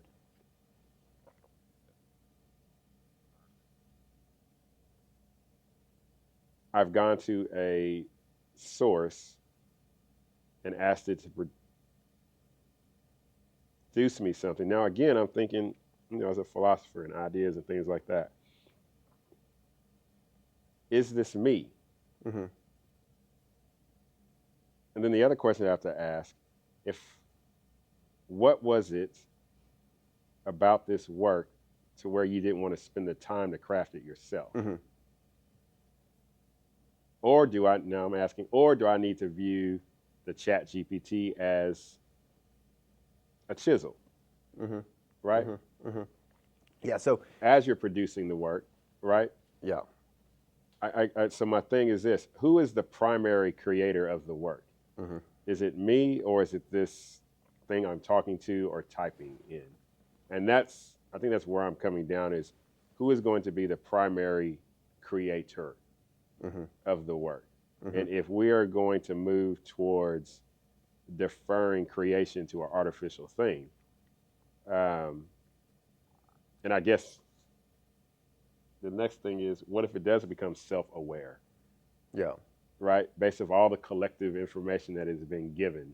Which is what we are essentially, hypothetically, Yeah, from a yeah, yeah, yeah. biological standpoint. Yeah. Then what? Then we get into issues of now existence and rights Yeah. and Yeah. what was that? iRobot. Yeah. There's that whole movie. Classic. So I'm on this side of restraint when it comes to this. Again, it has its places. I mean, what you mentioned about helping the blind, I think that's powerful. Yeah. I think medical wise, Would you have some leaps and bounds. if it helps a blind person see, Yeah. and it helps a dumb person think, Mm-hmm. you can see where, like, Mm-hmm. if someone struggles to like think through, again, I think a lot of people will use it just to be lazy, but I think there's potential for a lot of people to use it to become a lot smarter or a lot more thought out. Yeah. But here's a question, and this has been asked a million times: can AI create art? Apart from a prompt? No, like, can it create art? As in, Well, like, see, is it art if it's, even if it's the prompt, if it's created from essentially the brain of an AI? Which one of the issues that artists have with AI, and they hate it, generally speaking, is that it is copying a variety of arts and then creating its own from that.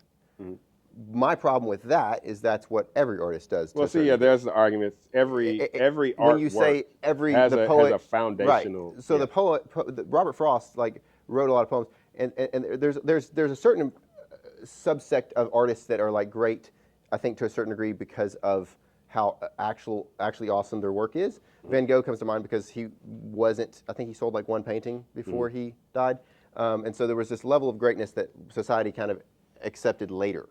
But then there's other people who are great because they wrote something great or they drew something great, and then because that greatness, everything else was assumed to be great too, and so we collectively, accept it as being great because of the name that's attached to it. You were talking about us like being in the thing.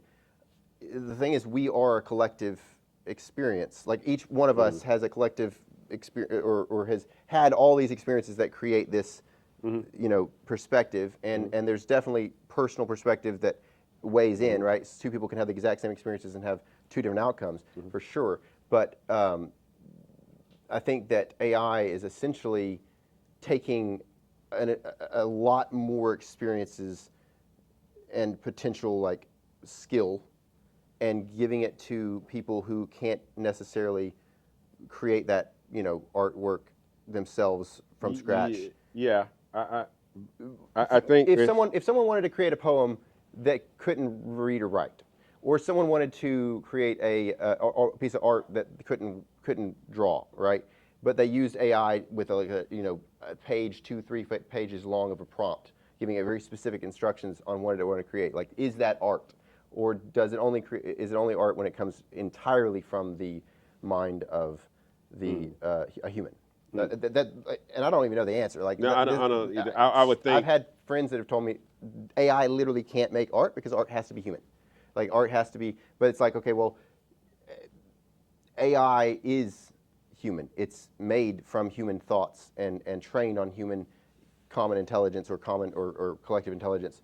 And so there is a level that is like a scalpel, not a scalpel, a chisel, like you said. Yeah. It's a tool. Yeah. And this is a fascinating thing because we've never in society had this kind of a dilemma before, really, on this level. But it's like, why do you have a painting in your room of someone else's work, right? Because it speaks to you, right? And so in the same way, if you can give it AI a prompt and then it comes out with a poem that speaks to you, how is that less impactful because it didn't come from a human being? Well, I think I could go to the poet and ask, so explain to me your motivations, your inspirations as to why you wrote this poem. Mm-hmm. I don't think AI could do that. But that's not what people do with their paintings and whatnot. Like, I think you have a Van Gogh. If you go to an art show, and the artist is there, Yes. you can ask him or her. But as a society, tell me about this. Most of the art we appreciate isn't from live artists or artists that are still living. But I could still then go back and piece together as to why said individual made this particular piece of artwork. If I went to AI, why did you make this piece of artwork? It's dependent on the AI cannot answer independently as to why I created that artwork. Right. Probably not. I could go to the human being and ask why. Right. What motivated you? Tell me about said individual mentioned into this. Is this the real individual? If not, why did you change the name? You know, those kind of things. But if a illiterate person spoke to the AI and said, hey, create me a poem because I need it for class. Right. And that individual brought it to class, and I'd be like, okay, so tell me about this poem. They just put themselves out there. I'm glad you went. I'm glad you went down to Walmart and bought you a coffee cup. What if that's great, right? So, but what if the student actually went to AI and said, so whenever I was this old, I was molested, and then this happened. This is the emotions that I had. This is the feelings that I had. This is the stuff that I've learned from that experience, and this is what decisions I made. Right? Like, what if it explained the heart behind what it's trying to create? And then the AI was to able to articulate it in a way, in a poetic sense, following the rules of poetry, etc. But is that worthless, or is it just worth less? It's worth less because it's not. I sat with you as a student and teacher to give you examples, the rules into creation of that poem, and my expectation of you is to do the same as the ones that preceded you. What if a class is geared with that AI acceptance at the forefront instead of AI, I can imagine a class being like, let's learn how to prompt AI really well, really getting to what we want. I could see that being potentially. But again, I think we're the part of being human is the opportunity to really